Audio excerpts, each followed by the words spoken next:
Hey everyone, Farming Simulator 25 is here and is running very well on Steam Deck. Although it doesn't have an official status, I can confirm it's running perfectly fine. Huge thanks to Keymailer for granting us the key to test this one out on the Steam Deck.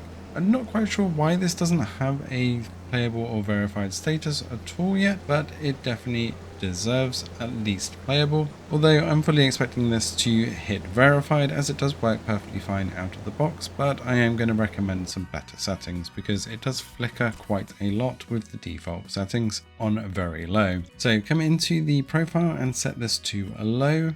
And then we're going to make a couple of tweaks by pressing X to the advanced settings. I'm going to set the texture resolution to high and then scroll all the way to the bottom, but be very careful as the sharpening after Intel XeSS is actually the last option, but it bounces kind of halfway up the settings and doesn't reset. Can't actually scroll off the top to the bottom. Very annoying. So just be careful going down to XeSS. Set Intel XeSS to quality, save that and go back.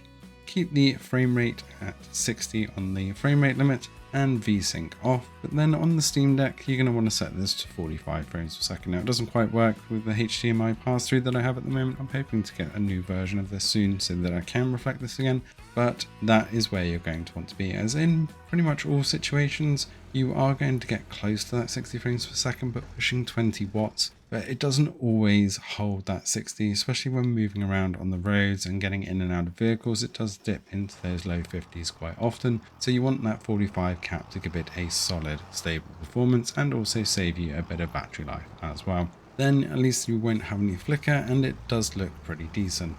However, if you do want those full ultra ray tracing glorious graphics, with pretty realistic looking graphics, then this is available via GeForce Now.